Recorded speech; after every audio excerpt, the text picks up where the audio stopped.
Hi everyone, good evening. स्वागत है आप सभी का। चलिए आज हम लोग एक बेहतरीन कैंडल स्टिक्स पैटर्न सीखेंगे और देखेंगे कि वो कैंडल स्टिक्स पैटर्न जब भी बनता है तो कैसा बिहेव करता है। ठीक है, इस कैंडल स्टिक्स पैटर्न को बोलते हैं बुलिश इनगल्फिंग और हम लोग इस चीज़ को मार्केट एनालिसिस करते हुए देखेंगे। ठीक है, तो आई होप ये वीडियो आप लोगों को काफ़ी यूज़फुल रहेगा और जिन लोगों को कैंडल स्टिक्स नहीं आता है उनके लिए मेरे ख्याल से ये वीडियो अच्छा रहेगा उनके लिए। ठीक है, तो चलिए हम लोग शुरू करते हैं। तो सिंपल है, आपको कैंडल स्टिक्स पैटर्न का मतलब क्या होता है कि कोई भी दो कैंडल होना चाहिए। ठीक है, सॉरी, कैंडल स्टिक्स पैटर्न का मतलब होता है कि जब है ना मार्केट में कैंडल्स बन रहे होते हैं, ये जो कैंडल्स बन रहे हैं, ठीक है, तो इनका अपना कुछ पैटर्न होता है। कोई रेड बनता है, कोई ग्रीन बनता है ना। दूसरा पैटर्न होता है कि उनका प्लेस ऑफ फॉर्मेशन, ठीक है, कि कहाँ पे वो फॉर्म हो रहा है। अब फॉर एग्जांपल अगर आप देखिएगा कि ये ग्रीन कैंडल कहाँ पे फॉर्म हुआ है। ठीक है, यहाँ पे लगातार 4 कैंडल्स थे और ये पाँचवा एक अच्छा खासा सॉलिड ग्रीन कैंडल फॉर्म हुआ है। ठीक है, तो ऐसी इसी इसी सब के कॉम्बिनेशन को है ना हम लोग लेकर के गेस करते हैं, तुक्का लगाते हैं। ठीक है, डिस्क्लेमर के तौर पे मैं बता देता हूँ, मैं कोई सेबी रजिस्टर्ड रिसर्च एनालिस्ट नहीं हूँ। मैं सिर्फ और सिर्फ एजुकेशन पर्पज़ के लिए वीडियो शेयर कर रहा हूँ और मैं खुद लॉस मेकिंग ट्रेडर हूँ, तो आप लोग ये ध्यान में रख लेना। ठीक है, तो मैं सिर्फ अपना जो मैं सीखता हूँ वो मैं आपके साथ शेयर कर रहा हूँ बस। तो इसको आपको कहीं भी है ना कोई भी ऑफिशियल स्टेटमेंट नहीं समझना है, सब कुछ अपने दिमाग से करना है। मैं जो बोलता हूँ आप उसको देखना है कि हाँ भाई ये बंदा सही बोल रहा है गलत बोल रहा है, आपको जज करना है। ठीक है, मैं जज करने के लिए बोल रहा हूँ। ठीक है, चलिए, तो हम लोग आज समझेंगे बुलिश इनगल्फिंग कैंडल किसको बोलते हैं। अब बुलिश इनगल्फिंग में दो वर्ड है, पहला है बुलिश, दूसरा है इनगल्फिंग। बुलिश का मतलब होता है कि मार्केट ऊपर की तरफ जा रहा है। ठीक है, पॉजिटिव मूव है मार्केट में, पॉजिटिव ट्रेंड है मार्केट में। और इनगल्फिंग का मतलब होता है कि वो किसी चीज़ को है ना इनगल्फ कर रहा होगा। इनगल्फ का मतलब होता है कि पूरा कंप्लीटली कवर कर लेना या किसी चीज़ को खा जाना। ठीक है, तो हम लोग आज जो बुलिश इनगल्फिंग कैंडल स्टिक्स देख रहे हैं, उस बुलिश इनगल्फिंग कैंडल स्टिक्स में हम लोग देखेंगे कि कोई ऐसा कैंडल हो जो पिछले वाले कैंडल को है ना खा जा रहा हो। ठीक है, और ये कोई तो गिरावट के बाद आपको मिलना चाहिए। ठीक है, अब फॉर एग्जांपल अगर मैं बोलूँगा आपको तो आप इन दो कैंडल को देखो। ठीक है, अब मैं ये हटा देता हूँ। ठीक है, इन दो कैंडल्स को देखो, मैं ये एरो यूज़ करूँगा, मेरे ख्याल से ये एरो यूज़ करना ज़्यादा बेहतर होगा। ठीक है, तो मैं इसको यूज़ करता हूँ। देखिए, आप इन दोनों कैंडल्स के जोड़ी को देखो। ठीक है, यहाँ पे क्या हो रहा है कि कैंडल्स है ना, ऑल दो ये एग्जैक्टली खा तो नहीं रहा है एक दूसरे को पूरा अच्छे से इनगल्फ तो नहीं किया है, बट पिछले वाले कैंडल का जो हाई है वो ये अच्छे तरीके से काट दिया हुआ है, मतलब तोड़ दिया हुआ है। और नीचे का जो लो है ना, उस लो के पास लगा भी नहीं और ऊपर खुला और वहीं से है ना मार्केट सट से ऊपर भाग गया। ठीक है, यानी कि यहाँ पे बायर प्रेशर है, बायर का यहाँ पे प्रेशर है, बायर का यहाँ पे डोमिनेंसी है। ठीक है, तो इस तरह के कैंडल को हम लोग बुलिश इनगल्फिंग कैंडल बोलते हैं।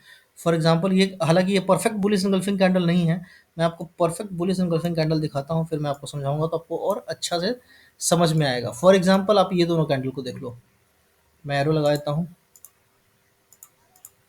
इन दोनों कैंडल को देखो आप लोग। ठीक है, इन दोनों कैंडल को, अब इस कैंडल के ऊपर आपको क्या करना है कि एक लाइन खींच देना है। ठीक है ना, और नीचे में इसके लो पे लाइन खींच देना है। ठीक है, अब जब तक इसका लो और हाई ब्रीच नहीं करे तब तक अपने को नहीं जाना है।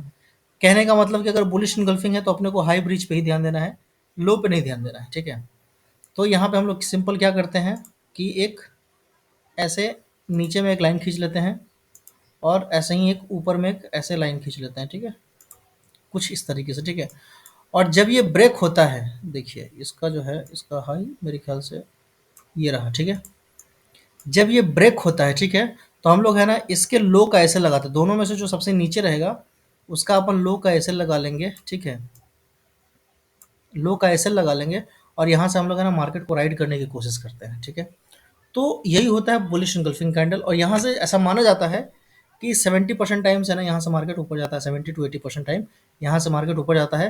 कंडीशन क्या है कि ये गिरावट के बाद बनना चाहिए। ठीक है, चलिए, आप लोग बुलिश इनगल्फिंग आई होप मेरे ख्याल से समझ गए होंगे। अब मैं आपको लेके आता हूँ मार्केट सिनारियो के अभी वाले उस पे। ठीक है, अब यहाँ पे जो कैंडल स्टिक्स पैटर्न बना है, ये टाइम फ्रेम क्या है, मंथली टाइम फ्रेम है। देख लो आप लोग, ये क्या है, मंथली टाइम फ्रेम का चार्ट है। जितना बड़ा टाइम फ्रेम उस पे उतना जितना बड़ा टाइम फ्रेम होगा उसका एक्यूरेसी उतना ज़्यादा होता है। ठीक है, अब यहाँ पे आप देखोगे तो मार्केट है ना सिर्फ मेरे ख्याल से जो मार्च का जो ट्रेडिंग सेशन बच गया है वो मेरे ख्याल से शायद सिर्फ 31 का बचा हुआ है बस। यानी कि एक ट्रेडिंग सेशन है। अब एक ट्रेडिंग सेशन में है ना मार्केट यहाँ से नीचे तो आकर के बंद नहीं होगा, ठीक है। इतना मेरे को पता है ना, कि मार्केट एकदम आकर के ना 22,000 के नीचे बंद हो जाती है, तो मेरे को लग रहा है कि एक दिन में ये होना इम्पॉसिबल बात है, ठीक है। ऐसा नहीं होना चाहिए, ठीक है। तो हम इस बेसिस पे तुक्का लगा सकते हैं कि अपने को ये बुलिश इनगल्फिंग कैंडलस्टिक्स पैटर्न दिखा है। तो बुलिश कैंडलस्टिक्स पैटर्न का अपना सबसे सिंपल एक मतलब होता है कि आपको इसका लो पकड़ना है। लो पकड़ लिया मैंने। आपको इसका हाई पकड़ना है। ये हाई पकड़ लिया हमने, ठीक है। और इसके ऊपर अपन लाइन खींच देते हैं। सिंपल है कॉन्सेप्ट और कुछ है ही नहीं, ठीक है। और जब मार्केट कोशिश करेगा इसके ऊपर जाने का, यानी कि जो आपका हाई वाला जो लेवल है 23,888 का लेवल है, ठीक है। जब निफ्टी है ना 23,888 के लेवल के ऊपर निकलना शुरू करेगा, तो फिर ये यहाँ से है ना ये ऊपर ही जाएगा, ये नीचे आने का चांसेस बहुत कम है। कौन से टाइम फ्रेम पे बात हो रही है? मंथली टाइम फ्रेम पे। अभी आप 1 घंटे में और 5 मिनट में मत देखने लगे जरा कि यार ये ब्रिज कर दिया वापस ये नीचे क्यों आ रहा है, ठीक है। अगर ये नीचे आ रहा है तो आपका जो स्टॉप लॉस बनेगा यहाँ पे नियम के हिसाब से वो बनेगा 21,964 का स्टॉप लॉस बनेगा, कि अगर 21,964 अगर ब्रिज करता है तो फिर यहाँ से अपने को पोजीशन से एग्जिट करना होता है, बाकी अपने को राइड करना होता है, ठीक है। तो ये बुलिश इनगल्फिंग का एक तरीका होता है ट्रेड करने का। कंडीशन पहला क्या होता है कि एक डिसेंट सा करेक्शन आना चाहिए, एक डिसेंट सा फॉल आना चाहिए, एक लगातार रेड कैंडल बनना चाहिए, ठीक है। और उस रेड कैंडल के बाद है ना अगर कोई स्ट्रॉन्ग ग्रीन कैंडल बन जाता है, वो दर्शाता है कि अब मार्केट में है ना बायर्स आ चुके हैं, और जो यहाँ पे सेलर्स थे वो थक चुके हैं, वो टायर्ड हो चुके हैं। अब वो उनका उसमें वो कॉन्फिडेंस नहीं आ रहा है, जिसकी वजह से बायर यहाँ पे फुल जोश में एंटर कर रहे हैं। इसका मतलब है कि मार्केट यहाँ से ऊपर की ओर चलने के लिए तैयार है, ठीक है। आई होप आप लोग समझ रहे होंगे। तो निफ्टी में अपने को दिख रहा है बुलिश एंगल्फिंग कैंडल, और अपने को यहाँ से साफ साफ पता चलता है कि जब ये बुलिश एंगल्फिंग कैंडल एक्टिवेट होगा, कहने का मतलब 23,888 के ऊपर चलना शुरू करेगा, ठीक है। अभी भी मार्केट अपने हिसाब से 400 पॉइंट के आसपास है ना नीचे है। अभी ये मार्केट कहाँ है? 23,500 के आसपास है, और अपने को निकलना है 23,900 के आसपास, ठीक है। यानी कि 400 पॉइंट अभी भी मार्केट को चलना है। तो जब तक ये मार्केट है ना इसके ऊपर नहीं निकलेगा, तब तक आप लोग ये मत समझना कि बुलिश एंगल्फिंग एक्टिवेट हो गया है, बिल्कुल नहीं। जब ये निकल जाएगा तभी आप समझना कि हाँ बुलिश एंगल्फिंग एक्टिवेट हो गया है। फिर यहाँ से मेरे समझ से है जो टारगेट अपना नेक्स्ट जो ओपन रहेगा, वो होगा मेरे ख्याल से टारगेट आपका 24,900 या 25,000 तक भी मान सकते हो आप, ठीक है, कि 25,020 तक का टारगेट आ सकता है, ठीक है। किस टाइम फ्रेम पे बात कर रहे हैं? मंथली टाइम फ्रेम पे, ये भूलना मत। मंथली टाइम फ्रेम पे चीज़ें होने में टाइम लगता है, 1 महीना 2 महीना ऐसा टाइम लगता है, ठीक है। तो ये मत समझना कि मंडे को खुलेगा और ऐसा धड़धड़ा के चला जाएगा। मैं आपको व्यू शेयर कर रहा हूँ, ठीक है। अब हम लोग आते हैं वीकली टाइम फ्रेम पे, कि अपने को वीकली टाइम फ्रेम पे क्या दिख रहा है। अब जब आप वीकली टाइम फ्रेम पे आते हैं तो आपको दिखता है कि जो मंथली टाइम फ्रेम पे हम लोगों ने लगाया था लेवल, ठीक है, डॉट वहीं से है ना एक रिजेक्शन लेकर के मार्केट यहाँ से नीचे गिरता हुआ दिख रहा है अपने को। तो कल वाले अगले वाले दिन क्या हो सकता है कि अब चूंकि ये वाला जो लेवल है, ये वाला लेवल क्या है? ये रेजिस्टेंस का लेवल है, ठीक है। अगर इस लाइन को अगर आप थोड़ा सा एक्सटेंड करोगे, ऐसे अगर ऐसे लाइन एक खींच लेते हो, ठीक है, तो आपको दिखेगा कि ये है ना एक इम्पॉर्टेंट सपोर्ट का लेवल था, और वापस ये रेजिस्टेंस अभी बन गया है। जब ये नीचे ट्रेड कर रहा है तो अभी वापस जब यहाँ से जा रहा है तो मार्केट में फॉल आ रहा है, ठीक है। तो ये फॉल कहाँ तक आ सकता है? और ये फॉल यहाँ पे कौन सा कैंडल बना है? इस कैंडल को बोलते हैं शूटिंग स्टार, ठीक है, या इन्वर्टेड ग्रेवस्टोन डोजी बोल सकते हैं, ठीक है। ये जो लास्ट आज के दिन का जो कैंडल सॉरी इस वीक का जो कैंडल बना है वो। अब आप इस वीक के कैंडल को देखिए क्या हुआ है। जहां पे मार्केट खुला था मंडे को, यानी कि पहला ट्रेडिंग सेशन को, आज वहीं पे मार्केट बंद हो गया है, समझ रहे हैं आप। यानी कि मार्केट में कुछ हुआ ही नहीं है, सिर्फ ऊपर नीचे होकर के जहां पे खुला था वहीं पे डॉट एकदम एग्जैक्टली बंद हो गया है, ठीक है। अब हमारे लिए इसका लो है ना काफी इंपॉर्टेंस रखता है। अब इसके लो अगर हमारे लिए इंपॉर्टेंस रखता है तो हम क्या करेंगे? इसके नीचे एक लाइन खींच देंगे, सिंपल है। अब ये कौन सा लेवल है? ये है 23,400 का लेवल। ये मैं पिछले 2-3 वीडियो से बताते आ रहा हूँ कि 23,400 का लेवल इंपॉर्टेंट है। 23,400 का लेवल अगर ऊपर निकलता है तो आपको ऊपर की तरफ सोचना चाहिए, और 23,400 का नीचे निकलता है तो फिर आपको नीचे की तरफ सोचना चाहिए, ठीक है। तो फिलहाल है ना अभी अपन 23,400 के ऊपर हैं, तो अपने को बुलिश ही रहना है। जब तक 23,400 का लेवल ब्रीच ना हो तब तक हम लोग नीचे का साइड नहीं जाएंगे, ठीक है। तो ये अपना वीकली टाइम फ्रेम पे अपने को कहानी पता चलता है। अब वीकली टाइम फ्रेम पे मान लीजिए कि अगर ये वाला लेवल टूटता है, क्योंकि अपने को ये ध्यान में रखना पड़ेगा, क्योंकि यहाँ रेजिस्टेंस है रिजेक्शन ले रहा है, तो यहाँ से फिर ये वापस कहाँ जाएगा? तो वापस ये कहाँ तक जा सकता है? अगर वीकली टाइम फ्रेम पे अगर आप सपोर्ट ड्रॉ करने की कोशिश करो, तो आपको जो एक सपोर्ट दिखेगा वो दिखेगा 22,300 के आस 325 के आसपास का ये एक, ठीक है। और इसके बाद जो नेक्स्ट इमीडिएट सपोर्ट बनता है वो कहीं आपको दिख जाएगा 22,100 के आसपास, ठीक है। अब यहाँ पे थोड़ा सा 2-3 लाइनें एक्स्ट्रा बन जाएँगी, ठीक है। तो कहने का मतलब है कि वीकली टाइम फ्रेम पे अपने लिए यहाँ पे मल्टीपल सपोर्ट्स है, यानी कि मार्केट का बहुत ज़्यादा चांसेस है। देखिए नीचे में जब भी ऐसे मल्टीपल सपोर्ट्स बनते हैं ना, तो मार्केट का बहुत ज़्यादा चांस रहता है कि यहाँ पे मार्केट नहीं आता है, सेलर यहाँ पे लेके नहीं आना चाहता है, क्योंकि सेलर को पता होता है कि भाई यहाँ पे मल्टीपल सपोर्ट्स है, यहाँ पे बायर आ ही जाएंगे, ठीक है। तो वो ऐसे एरिया में नहीं घुसते हैं, ठीक है। वो ऐसे एरिया में घुसते हैं जहाँ पे सेलर का डोमिनेंस होता है। अब यहाँ पे क्या है, यहाँ पे सेलर का डोमिनेंस था, उनको पता था कि भाई यहाँ से हम लोगों ने पहले सेल किया था और वापस इस रेंज में आया, यहाँ से हम लोग फिर वापस सेल कर दो, तो उन लोगों ने वापस यहाँ से सेल कर दिया। तो यहाँ पे सेलर भी है ना स्ट्रांग होते हैं, और जो नीचे का लेवल है जहाँ पे आपको मल्टीपल सपोर्ट्स दिख रहा है, यहाँ पे बायर स्ट्रांग होते हैं, ठीक है। यहाँ पे सेलर्स घुसना नहीं चाहते। आई होप आप लोगों को जो मैं बताना चाह रहा हूँ ये आप लोगों को समझ में आ रहा होगा, ठीक है। अब अपने लिए वीकली टाइम फ्रेम पे खेला कब होगा, जब आपका 23,400 का लेवल ब्रीच होगा, ठीक है। कम से कम आवरली टाइम फ्रेम पे या डेली टाइम फ्रेम पे मान लीजिए कि एक दिन है ना कम से कम 23,400 के नीचे है ना कैंडल क्लोज देना चाहिए। तो फिर आपको फर्दर सोचना चाहिए नीचे की तरफ, और वो नीचे की तरफ जो आपको इंपॉर्टेंट दिखेगा सपोर्ट, वो अगला जो दिखेगा वो दिखेगा आपको सीधा कहाँ तक का दिख सकता है, तो वो आपको दिखेगा एक जोन बनेगा। वो जोन मैं बनाता हूँ 22,800 से लेकर के और 22,700, यानी कि 100 पॉइंट का यहाँ पे भी आपको रेंज बन रहा है, जिस रेंज को आपको झेलना पड़ेगा। तो मैं वो रेंज ड्रॉ करता हूँ, ठीक है। एक ये लाइन हो गई और एक दूसरी लाइन जो है वो ये हो गई, ठीक है। तो ये एक जोन बनता है जो बायर्स का जोन है, ठीक है। इस जगह पे भी आएगा तो मार्केट बहुत ज़्यादा कोशिश करेगा कि यहाँ से रिबाउंस एक बाउंस लेने का कोशिश करेगा, ठीक है। अब हम लोग आ जाते हैं डेली टाइम फ्रेम पे, और डेली टाइम फ्रेम पे समझने की कोशिश करते हैं कि अपने को डेली टाइम फ्रेम पे क्या दिख रहा है। अब जब आप डेली टाइम फ्रेम पे आते हो तो आपको सबसे पहले देखना चाहिए कि भाई यहाँ पे है ना कर्व कहाँ कहाँ से लगा है, यानी कि स्विंग्स कहाँ कहाँ से लगे हैं। तो आपको पहला यहाँ पे दिख गया एक स्विंग्स, दूसरा यहाँ पे दिख रहा है दूसरा स्विंग्स, ठीक है। तो अपने को कुछ नहीं करना है, लाइन चार्ट में कन्वर्ट करना है। अगर आपको ड्रॉ करने नहीं आ रहा है तो लाइन चार्ट पे आप कन्वर्ट कर लो, इसको पकड़ो, ठीक है, रे को, और इसके एक कर्व से लेकर के ना दूसरे कर्व को ऐसे टच कर दो, बात खत्म, ठीक है। अब ये क्या हो गया, ये आपके लिए इंपॉर्टेंट है ना ट्रेंड लाइन सपोर्ट हो गया, ठीक है। अब इसको मैं इससे ड्रॉ करूंगा, है ना, देखिए आपको दिखाता हूँ मैं, ठीक है। ऐसे लेकर के अपन ऐसे ये ड्रॉ कर सकते हैं, और यहाँ पे वापस हम लोग कैंडलस्टिक्स पैटर्न में लेके आ जाएंगे, ठीक है। अब अपने को ये पता है कि भाई जब अगर यहाँ से मार्केट रिजेक्शन लिया है तो ये कहाँ तक गिर सकता है, इस ट्रेंड लाइन तक तो गिर सकता है, ठीक है। ऐसा हम लोग उम्मीद कर रहे हैं, कोई जरूरी नहीं कि गिर जाएगा, ठीक है। ऐसा हम लोग उम्मीद कर रहे हैं। अब यहाँ पे देखेंगे, आपको देखिएगा कि मार्केट यहाँ से एक अच्छा खासा बाउंस लिया था, वापस यहाँ से गिरा, ठीक है। यहाँ से वापस कोशिश कर रहा है ऊपर जाने की, ठीक है। तो अब ऊपर जाने के लिए जो हमारे लिए इंपॉर्टेंट लेवल्स नजर आते हैं डेली टाइम फ्रेम पे, वो आपको दिखेगा कि अगर अपसाइड जाने का मन हो अपना, तो अपसाइड जाने के लिए हम लोग कौन सा लेवल को देखेंगे, 23,650 का लेवल या 23,660 का लेवल, ठीक है। तो जब तक अपने लिए 23,660 का लेवल अपसाइड में ब्रेक नहीं होगा, तब तक अपने को बाई साइड में नहीं रहना है। और यहाँ पे हम बाई साइड कहाँ तक रह सकते हैं, तो पहला जो टारगेट होगा वो होगा 23,750 का, और दूसरा टारगेट होगा 23,890 का, ठीक है। तो ये एक इंपॉर्टेंट है। अब देखिए यहाँ पे मैं आपको एक और ट्रिक बताता हूँ, ये मेरा एक्सपीरियंस है, मुझे ऐसे मैंने देखा है। तो ऐसा इसका तुक्का ज़्यादा लग जाता है, इसका प्रोबेबिलिटी ज़्यादा होता है। वो कौन सा चीज़ है कि पिछला स्विंग्स को आप देख लीजिए कि पिछला स्विंग्स यहाँ पे है। अगर ये पिछला स्विंग्स को है ना मार्केट अगर ब्रिज कर देता है, भले विक से ब्रिज करे, तो वो देर सवेर है ना कोशिश करता है ऊपर ही जाने का, समझ गया। तो यहाँ से भी अपना एक मूव व्यू लग रहा है कि यहाँ से मार्केट ऊपर जाने की कोशिश करेगा। अगर गिरेगा भी तो ज़्यादा नहीं गिर पाएगा मार्केट, ठीक है। इसको यहाँ पे फिर वापस कहीं ना कहीं सपोर्ट मिलेगा, और इस सपोर्ट को वापस वो टेस्ट करेगा और ऊपर जाएगा, ठीक है। तो आपको यहाँ से ढूंढना है कि भाई नेक्स्ट सपोर्ट कहाँ पे आता है।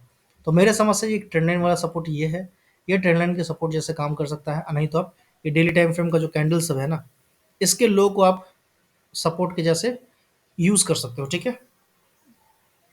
तो अभी जो 23,400 का लेवल है, अगर वहां से मार्केट गिरता है तो मेरे समझ से मुझे लग रहा है कि शायद मार्केट आपको 23,125 तक दिख सकता है, ठीक है। ये लेवल मेरे को ऐसा दिख रहा है, लग रहा है, ठीक है। तो ये एक इम्पोर्टेंट लेवल रहेगा मेरे लिए 23,125 का या 28 का, ठीक है। तो ये मेरा डेली टाइम फ्रेम पे लेवल्स अच्छे से ड्रॉ हो गया है। अब हम लोग थोड़ा सा अवर्ली टाइम फ्रेम पे भी देख लेंगे, ठीक है। निफ्टी का मैं डिटेल में एनालिसिस कर देता हूँ। अगर कल टाइम मिला मेरे को तो कल मैं आपको बैंक निफ्टी का एनालिसिस करके दिखाऊंगा, या फिर सेंसेक्स का भी। बट मोर और लेस है ना, सबका एनालिसिस ऐसा ही रहे, निफ्टी और सेंसेक्स का तो ऑलमोस्ट ऐसा ही रहेगा, ठीक है। क्योंकि जैसा निफ्टी चलता है वैसा ही है ना सेंसेक्स भी लगभग चलता है, मोर और लेस, ठीक है। तो आई होप आप लोगों को थोड़ा बहुत आइडिया लग रहा हो कि आवरली टाइम फ्रेम पे अपने को क्या दिख रहा है। आवरली टाइम फ्रेम पे अपने को दिख रहा है कि 23,400 से लेकर के 23,650, मतलब 250 पॉइंट का है ना एक रेंज अपने को दिख रहा है। ठीक है। अब इस 250 पॉइंट में अपने को ट्रेड कैसे होगा? अब देखिए, इस 250 पॉइंट में ट्रेड करने के लिए है ना, वाकई में पेशेंस लगे। अब खुद देख लीजिए कि इसके बीच अगर कोई ट्रेड करेगा तो उसको क्या प्रॉफिट होगा, देख लीजिए। ये रेंज में है कंप्लीट। यहाँ से क्या किया, यहाँ से बायर को फंसाया। ठीक है, इस कैंडल में देखिए, ये जो शूटिंग स्टार वाला कैंडल है ना, ये वाला एरो लगा दूं। अभी आपको एक बेहतरीन चीज मैं बता रहा हूँ, देख लो। ये वाला कैंडल पे आप लोग ध्यान देना, ठीक है। ये शूटिंग स्टार वाला कैंडल है, ठीक है। अब इस कैंडल पे क्या हो रहा है, इस कैंडल पे क्या हुआ कि प्रीवियस जितना ये रेंज था, ठीक है, ये जितना रेंज था, सब रेंज का ब्रेकआउट हो गया इस वाले कैंडल में। ठीक है, और यहाँ पे बहुत ज़्यादा बायर्स आ गए। ठीक है, अब जैसे ही यहाँ पे बायर्स आए, सेलर्स को है ना क्वांटिटी मिल गया। ठीक है, उन लोगों ने क्या किया कि तुरंत सेल किया, यहाँ पे उसको बायर मिल गया, वो वापस मार्केट को अगले ही कैंडल में धड़ाक से नीचे लेके आ गया। ठीक है, अब यहाँ पे क्या हुआ, जैसे ही वो नीचे लेके आया, जितने लोग घुसे थे यहाँ पे, ठीक है, मतलब जितने बायर थे, उन सब ने अपना स्टॉप लॉस एग्जिट किया। ठीक है, यानी कि एग्जिट किया। और इसमें इस वाले कैंडल में क्या हुआ, सेलर्स लोगों ने वापस है ना अपना पोजीशन एग्जिट कर दिया, खाली कर दिया। ठीक है, तो यहाँ पे दो लोग घुसे थे। पहला जो यहाँ पे सेल किए थे, पुट सेल किए थे, ठीक है, उन लोगों ने इसमें पुट बाई कर लिया। ठीक है, दूसरा जो ये लोग यहाँ पे कॉल कॉल शॉर्ट किए थे, वो लोग भी है ना यहाँ पे कॉल बाई कर लिए। तो एक अच्छा खासा यहाँ पे भी आपको एक ग्रीन कैंडल मिल गया। ठीक है, और फिर मार्केट वापस रेंज में क्रिएट कर दिया। फिर वापस यहाँ से एक रेड कैंडल बना, है ना। तो यहाँ पे कुछ है ही नहीं, यहाँ पे सिर्फ लोगों को फंसाया जा रहा है। ठीक है, तो हमेशा अगर ऑप्शन बायर है तो मेरी बात मानिए, और हमेशा रेंज को ट्रेड कीजिए। ठीक है, कि जैसे ही रेंज बनता है ना, उसके ब्रेकआउट को आप ट्रेड कीजिए। रेंज बन गया, उसके ब्रेकआउट का आप इंतजार कीजिए, थोड़ा सा बफर लगा के रखिए कि हाँ इसका ये हाई है, ठीक है, इसके ऊपर हल्का निकलेगा तो हम लेंगे।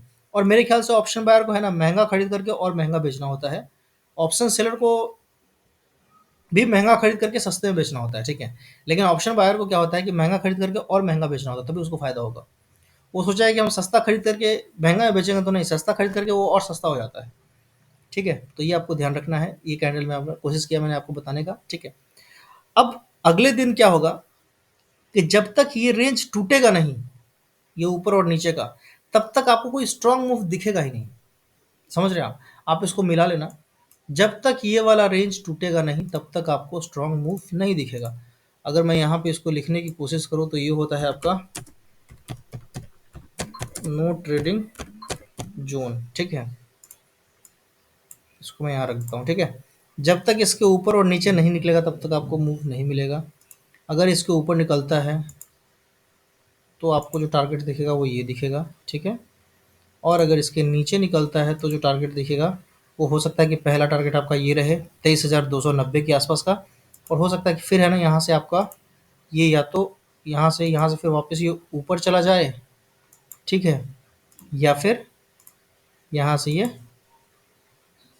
वापस यहाँ से ये नीचे भी आ सकता है। ठीक है, यहाँ पे दोनों प्रोबेबिलिटी है। अब यहाँ से मैंने नीचे, यहाँ से ऊपर जाने की क्यों बात कही है, ये यहाँ से ऊपर जाने का चांसेस थोड़ा ज़्यादा रहेगा। क्यों? क्योंकि मार्केट है ना कोशिश कर रहा है बुलिश साइड में जाने का। ठीक है, तो वो इसी लेवल को है ना वो ज़्यादा सपोर्ट की ओर, सपोर्ट के जैसे ट्रीट करेगा 23,300 के लेवल को। ठीक है, 23,300 से लेकर के 23,330 का ये एक इंपॉर्टेंट सपोर्ट जोन रहेगा मार्केट का। ठीक है, मैं भी यहाँ पे लेवल ड्रॉ नहीं कर रहा हूँ, बट मेरे हिसाब से ये एक इंपॉर्टेंट सपोर्ट जोन रहेगा, जहाँ से मार्केट है ना यहाँ पे ब्रेक करेगा, और यहाँ पे क्या करेगा, पुट बायर्स को इन्वाइट किया जाएगा। ठीक है, यहाँ पे पुट बायर आ जाएंगे कि हाँ मेजर इंपॉर्टेंट सपोर्ट लेवल टूट गया, यहाँ पे पुट बायर आएंगे, और यही से ना मार्केट को उठा करके सीधा ऊपर लेके चला जाया जाएगा। ठीक है, तो ये आपको ध्यान में रखना है। ठीक है, कि जब तक इस लेवल का ट्रेड नहीं कर, जब तक इस लेवल, इस जोन का ब्रेकडाउन नहीं होता, तब तक आपको ट्रेड में नहीं करना है, और आपको अपना ट्रेडिंग डायरेक्शन हमेशा ध्यान में रखना है। ठीक है, मैं एक ऐसे ही नॉर्मल एक वीडियो बनाने वाला हूँ कि आप लोग मतलब लॉस कैसे कवर कर सकते हैं हम लोग, है ना, कैसे डिसिप्लिन हम लोग हो सकते हैं,